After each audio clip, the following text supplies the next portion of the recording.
Hello all, I'm Sai and you're watching The Book Dragon. In today's video, I'm bringing to you the top 10 non-fiction books that I read in 2021.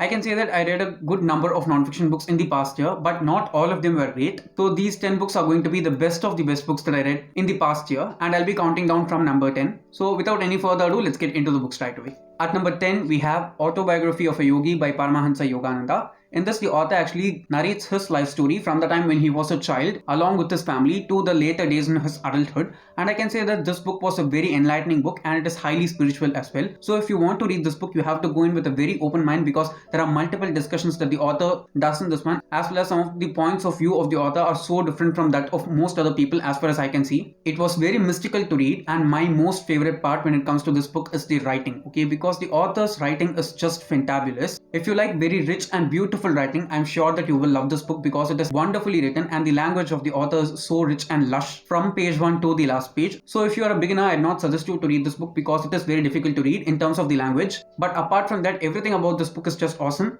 And the reason I'm putting this at the number 10 place is because it was not highly relatable for me, though I was able to understand the things that the author was saying. As a whole, it was a really good experience. If I have videos for any of the books that I'm talking about in specific in the channel, all of them will be linked down in the description. Please do go and check them out if you're interested. The next book is about a significant historic incident, and it is Hiroshima Diary by Michihiko Hachiya, MD. This is actually a medical journal that was written by an author from Ground Zero during the bombing of Hiroshima, and this tells us about the condition of the people who were affected by the bomb blast in Hiroshima alone, not in Nagasaki. The book actually has journal entries of the author from August 6th, that is the day of the bombing, until September 30th of 1918, and I can say that this was a very hard read for me. It's not even a big book and I listened to it on audio. The incidents that we see from the point of view of the doctor and the physical turmoil that these people have been put through because of the radiations that have emanated from the atom bomb blast is very horrible, just even to read about and imagine, and I could not understand how people were able to withstand such huge a catastrophe. So if you're going to read this book, please keep in mind that it is not at all going to be a easy positive read at all, because it is a hugely hard book to read because of the content inside it. It is also very graphic because the author gives us the description of each and every symptoms that are occurring inside the patient's bodies on the day of the bombing as well as on the successive days. So it is a bit difficult to read in that terms, but as a whole it was a wonderful book, and I think that everyone needs to read this because it is one of the most significant incidents that have happened in our history, and I think everyone has to read it for that itself. At number 8, we have Death and Inside Story by Sadhguru. The main reason why I wanted to read this book is because the title of the book itself is very taboo, and definitely death is not a thing which we all discuss on a daily basis or even on an occasional basis. It is always considered as a very negative thing and we try to keep away from it as much as we can. Though we all surely know that we are going to die at some point in our life, no one is immortal, and yet that truth always horrifies us. This book is actually divided into 3 parts, and I can say that the first 2 parts were completely awesome for me because I learned a lot of things from this one.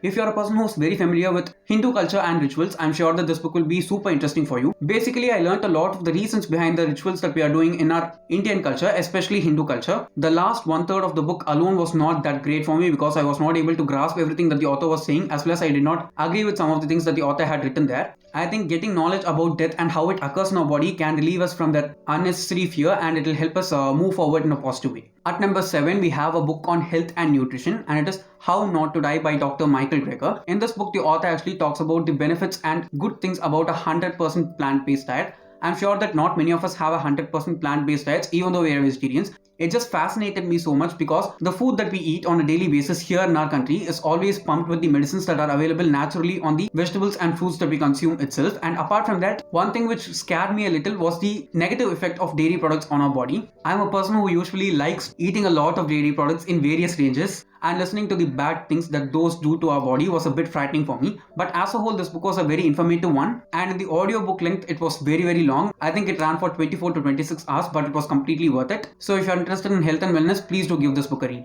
At number 6, we have a personal finance book, and it is an Indian book, which is 13 Steps to Bloody Good Wealth by Ashwin Sanghi and Sunil Dalal. It is available for free in Kindle Unlimited, and I read it from there only. It is a very short book, but I can say that it is super knowledgeable in multiple levels. I'm sure that many of us are not at all aware of our finances and how to multiply them in the future years. I highly recommend you to read this if you're in college or if you've just started working, because I've been working for 3 years and I went to college for another 3 years. I did not read any book like this at all, but if I had read something something like this in those years itself, I think I'll be having a lot more money than I have right now. Just as the title of the book suggests itself, the author actually talks about 13 simple steps that we have to know in order to increase and multiply our wealth. I can easily say I learned a lot of many things from this book because I did not know anything about finances at all because I studied science in both my college as well as school. So if you're a person who's new to reading self-finance books just like I am, please do give this a read because I think it will be immensely helpful. At number 5, we have a productivity book, and it is Deep Work by Cal Newport.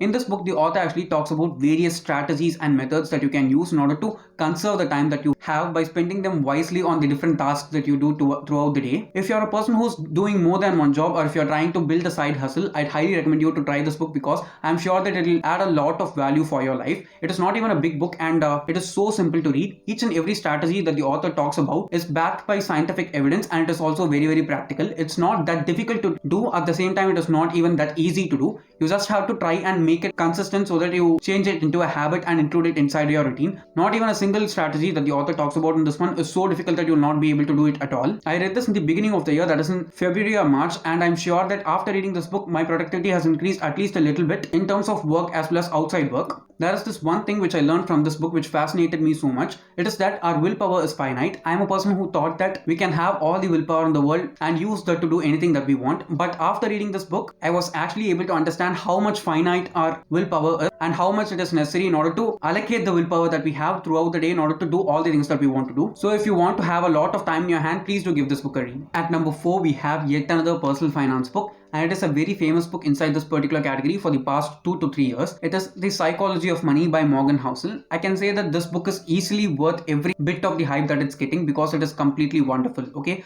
the author actually does not talk about money or wealth or richness in this book, but the mindset and the psyche that we have to develop in order to attract money and richness into our life. It is definitely not a book on law of attraction or anything like that. It is very, very practical. Okay, each and everything that the author talks about in this one has happened in the world, and it is completely happening for us also during multiple instances throughout our life. He actually clearly shows us the difference between being rich and being wealthy. He doesn't just talk about wealth and money alone, but also the relationships that we form and follow with different people across our life. As a whole, this book was very, very wonderful. It is not even that big again. If you're looking forward to read one personal finance book next year, please do go forward and try this one. It is completely worth the hype, and I'm sure that you will get a lot of value out of this book. Moving on to the top 3 books. At number 3, we have another book on health and wellness. It is Skin Rules by Dr. Jaishree Sharad. I can say that of all the books that I've read so far, this is the book which has helped me considerably high when it comes to seeing actual results. Okay, this book is actually about skincare routines and knowing what type of skin that we have and what are the things that we can actually use on our skin and the things that we can put inside our body in order to make it healthier. In this book, the author does not talk about having a beautiful white skin. Okay, it's just about having a healthy and glowing skin, and your skin tone does not come in any way at all when you talk about skincare routines and treatments that you undergo in order to make your skin look better. I personally have followed a lot of things from this book, and I developed a skincare routine for myself. Doing some of the things that the author has talked about in this book, I can say that my skin has become far better and it also feels better, and I think that it will be very beneficial for other people who are struggling with skin related issues as well.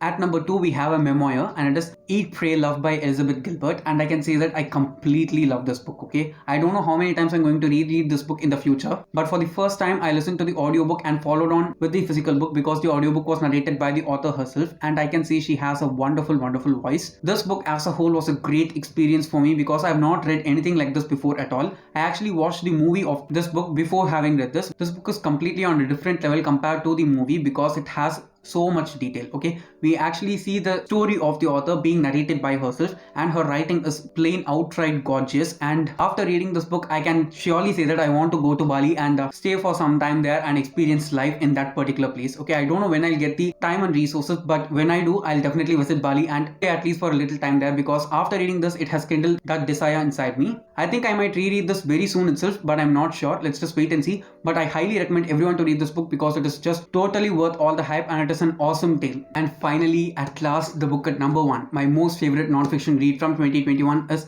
How to Do the Work by Dr. Nicole LePera. If you've been following me for quite a while, I'm sure that you are not at all surprised of me adding this book as the number 1 in this list, because I've been talking about this book for the past 4 to 5 months, and I've been recommending it at each and every chance that I get. I personally think that each and every person in the world needs to read this book because it will be relatable for each and every person, because all of us have gone through trauma, and this book deeply talks about trauma and how it can affect each and everything that we do in our day-to-day life itself. We personally think that trauma is something which happens as a huge life incident for us, But even a small incident that happened for just a minute or two can be a huge trauma that is affecting a lot of things and producing patterns inside our life which we ourselves are not at all aware about. I'm sure that I learned a lot about myself after having read this book. First, I listened to it on audio, and after listening to that audiobook, I was totally awestruck and found it super relatable. So I just went forward and bought a physical copy. I'm actually rereading it. It is quite a bit expensive, but I can say that each and every rupee that you pay for reading this book is completely worth it, because after reading this book, you'll be able to understand some of the reasons behind the problems which you are having that seem to have no reason at all. And if you follow the tips that the author talks about here, it'll take a lot of effort and some amount of time and perseverance, but at the end I'm sure that you will be in the path to healing. So yes guys, those are my top 10 non-fiction reads of 2021, and I'm hoping to read a lot more great books in 2022 also. Don't forget to leave your favorite non-fiction reads from 2021 in the comments below, so that if I have not read any of those books, I can take them as recommendations from you guys. And if you've read any of the books that I talked about in this video, leave your opinion about them, whether positive or negative, in the comments. We can try to have a discussion there also. And if you did find this video useful in some way or the other, don't forget to give it a thumbs up and also share it to your friends. If you want to get more content from me, do subscribe to the channel. Thanks for watching and have a great rest of your day.